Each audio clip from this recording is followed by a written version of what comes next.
छत्तीस वर्ष कांग्रेस एमाले काम गर्दाखेरि के गरे भन्नुभयो। तपाईँ 36 वर्ष अगाडि तपाईँको घर कहाँ थियो? यही थियो होइन? 36 वर्ष अगाडि यो बाटो थियो? यो बाटो त हामीले हात ठेला पारेर खनेको बाटो थियो कि थिएन?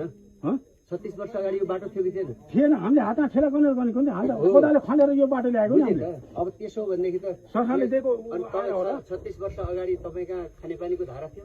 किन थिएन धारा? घरमा हामीले जेबाट लिएर जान्छौँ नि हामीले। 36 वर्ष यो काङ्ग्रेस दिएको, एमाले दिएको यो घर घर धारो, यहीबाट धारो बोकेर जाने हामीले चाहिँ बोल्नु। धन्यवाद। घर घर चाहिँ काङ्ग्रेसमा चलाउनु भयो, चलाउन हाल्छ नि। 31 महिनामा चाहिँ यहाँ के पार्नु भयो तपाईँले?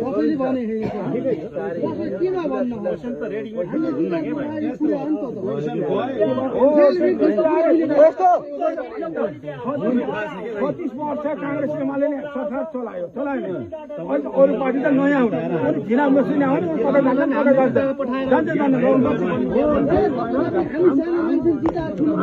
ठुलो बन्नको यस्ता दुष्ट राजनीति नगर्नु हाम्रो गाउँमा आएर। छलफल अङ्कल तपाईँ हाम्रो त स्थानीय नेता हो, तपाईँलाई चिनेको मैले छु, तपाईँले मलाई चिन्नु हो।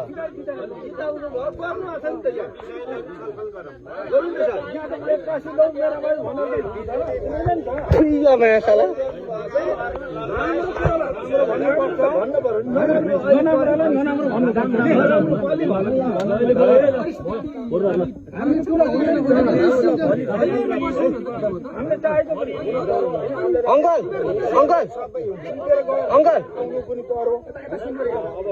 मैले भनेको चाहिँ एन्सर दिने मान्छे रिसाउनु भएन, मलाई त्यति हो। तपाईँसित म बस्छु, कुरा गर्छु, के चाहिएन म कुरा गर्छु के।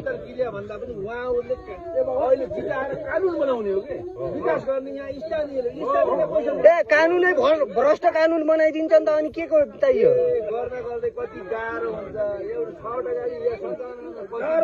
त्यही त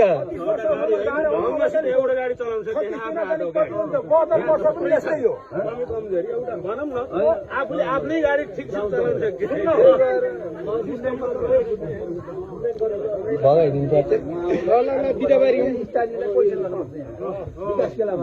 बिजुलीको हो त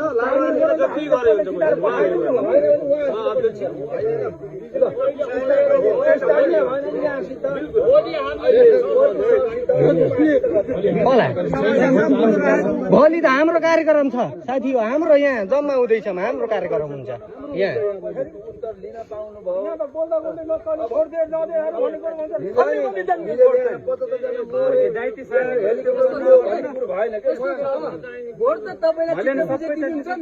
उहाँ सरबिन्दा चित्त नबुझेर एमाले आउनु भएको नि, उहाँ सरबिन्दा चित्त नबुझेर एमालेमा आउनु भएको नि। एमाले चित्त बुझेन, माओवादीमा जानुभयो होइन, समाजवादीमा जानुभयो, जेजेमा जानुभयो होइन र। तपाईँको के अरे समाजवादी मन नपरेर एमाले आउनु भएको त हो होइन र? हो नि, एकदम हो नि।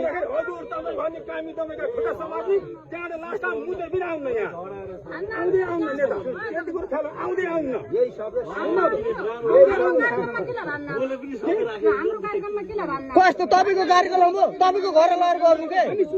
तपाईँको कार्यक्रम तपाईँको घर गएर गर्नुपर्छ, बुझ्नुभयो?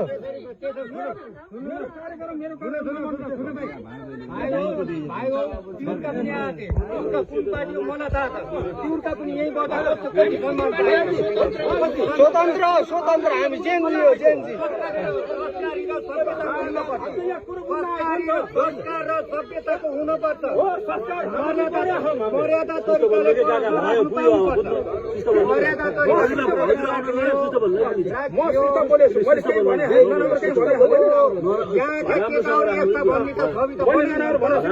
यहाँका युवा यस्ता मैले राम्रोसँग भोट मात्रै राम्रै हुन्छ राम्रो हुन्छ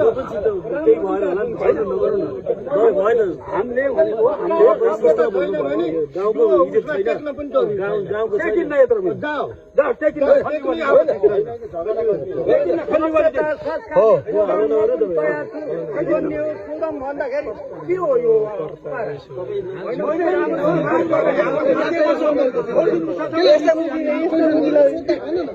यस्तै के अरे के भन्नुभयो sir sir sir Lal Bahadur sir के अरे के भयो भन्दा कुरो उहाँले हामीले गरेको कार्यक्रममा किन आउनु भयो अरे हामी जनतै होइन हामी जनतै होइन उहाँ रिता आन्टीले त्यही भन्नुभयो के हामी जनतै होइन भाँडेको होइन के सर हामी तपाईँले पनि सिक्नु के तपाईँले सिक्नु मेन बोल्न तपाईँले सिक्नु फेरि मोबाइल किन खोज्नु तपाईँले किन मोबाइल खोज्नु मेरो पर्सनल मोबाइल किन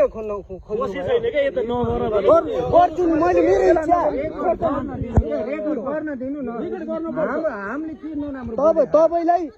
तपाईँ जवाबदारी हुन सक्नुहुन्न भने यहाँ आउन जरुरी छैन मैले आज म काङ्ग्रेसको कार्यक्रममा गएर काङ्ग्रेसको हिमाल दत्तलाई तैँले के गरिस् तेरो एजेन्डा के छ भनेर आजै सोधेर आएको छु